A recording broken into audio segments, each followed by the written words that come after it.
Enfin, je suis née là-dedans, moi. J'ai fait mon premier doublage, j'avais 4 ans. Donc, moi, je savais pas lire.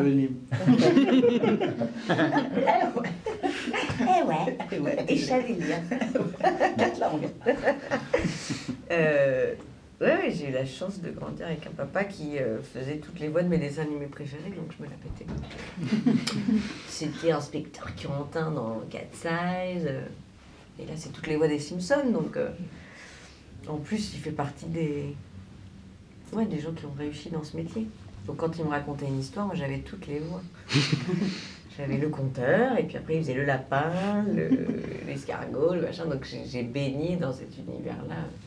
Et d'ailleurs, je me rends compte que c'est des formations de famille. C'est-à-dire que quand je lis une histoire à ma belle-fille, je peux pas m'empêcher. Tu fais tes voix, tu peux. Et là, il fait. D'ailleurs, lui, du coup, le lapin, il avait pas cette voix-là au début. Enfin, il perd un peu, mais donc voilà, c'est pour ça que tout d'un coup, faire un dessin animé en plus de cette qualité-là, c'est reparticiper, moi, un truc d'enfance que j'ai connu, le faire pour les enfants que j'ai autour de moi. C'est un accès à ce truc un peu magique.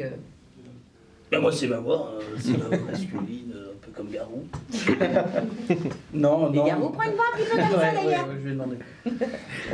Non, moi, je suis resté très proche de ma voix, et puis les personnages ne poussaient pas à aller vers là.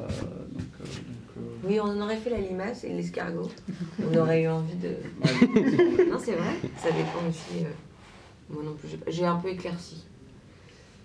Parce que le matin, quand je me réveille, j'ai un petit peu une voix de. Hein, donc, du coup, on a. C'est tout ce qu'on a fait. J'étais pas fou en termes de. Mais c'est une bonne question.